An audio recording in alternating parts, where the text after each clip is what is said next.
I think my husband fathered his best friend's children, Part 2.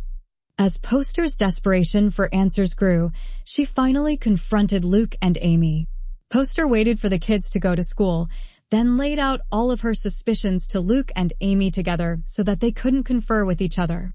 Unfortunately for Poster, Luke and Amy acted as expected. They had well-crafted responses that made it impossible to tell whether they were showing honest emotion or were expertly gaslighting her. Amy was angry and offended at the accusation, and Luke appeared heartbroken by it. They had reasonable responses to all of Poster's points and asked questions Poster struggled to answer. Why is she suddenly bothered by them spending time alone when that has always been their dynamic? How is Luke stepping up and helping Amy's kids a bad thing? If Poster thought this was all true, why wait so long to ask about it? Luke apologized for anything he may have done that made him seem unfaithful, while Amy appeared betrayed. An argument ensued between Poster and Amy while Luke tried to de-escalate the situation.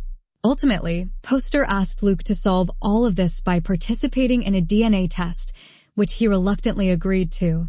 Unfortunately, Amy put up a roadblock and said she would not allow samples of her children's DNA to be taken.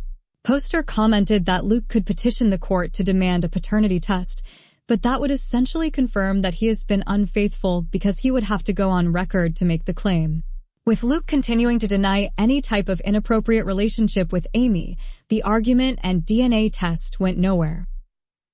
Back to the Tom and Sophie situation, Poster once again brought up her concerns to Luke and he agreed to talk to Tom again.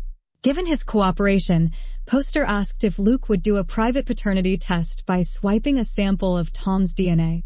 Luke said it was unethical and he wouldn't do it. He also said if Amy found out, it would mean the end of their friendship with her. If all of this isn't wild enough, after all of this went down, Luke spent that night at Amy's house, claiming he needed to do damage control for the friendship. The next morning, Luke came back home and agreed with Poster that the kids should visit their grandparents, Luke's parents, for a few days. Enter Jim and Kat. Poster holds Luke's parents in very high regard and persistently notes that they have a wonderful relationship. Poster even said that the in-laws had noticed some distance between Luke and Poster, so Poster confessed all that had happened so far. As Poster told them about her fears that Amy and Luke were having an affair, and that Amy's children might be his, Kat gave Jim a pointed look, then let out a big dramatic sigh. Turns out, Kat had voiced similar suspicions to Jim, who wouldn't even consider the idea. He always insisted that Kat was seeing things that weren't there, and that Luke and Amy were like siblings who would never do such a thing. Kat saw this as a naive take that just because Jim loved Amy like a daughter that Luke saw her as a sister. It was clear they had had this argument many times over the years, never making any progress.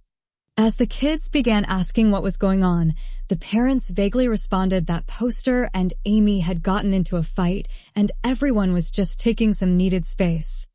Despite Poster putting everything out in the open, she was still no closer to having definitive answers, as Luke and Amy continued to deny anything inappropriate. Back to the whole reason this came to a head, Tom and Sophie. Poster decides she needs to warn Sophie as she sees the potential couple continue to defy their parents' wishes to avoid dating. One day, Poster dropped off all the kids at school, saving Sophie for last. Instead, Poster drives past Sophie's school and tells her they need to talk. Poster explains that she wants to tell the truth about what happened with Amy and why the parents don't want her dating Tom. Poster explained that Luke's closeness to Amy and Tom's resemblance to Luke raised suspicions that Luke might be Tom's father, and if true, that would be a problem if Sophie dated him. After being quiet for some time, Sophie says that they need to contact Tom and discuss with him as well. The two meet up with Tom, and Poster fills him in on what's been going on. When all is said and done, Tom and Sophie give each other a knowing stare, then added another crazy twist to this story. Tom and Sophie had suspicions about Luke and Amy as well. Tom had heard questionable conversations between Luke and Amy, as well as sounds from Amy's bedroom. He had voiced his concerns to Sophie, and they concocted a plan to smoke the truth out by pretending to be into each other.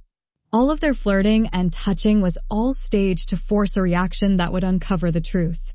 Sophie's insistence on asking Poster why she couldn't date Tom was her way of gauging whether or not Poster knew. At the end of the conversation, Tom agrees to a DNA test, but they all determine it would be best to hide it from Luke and Amy.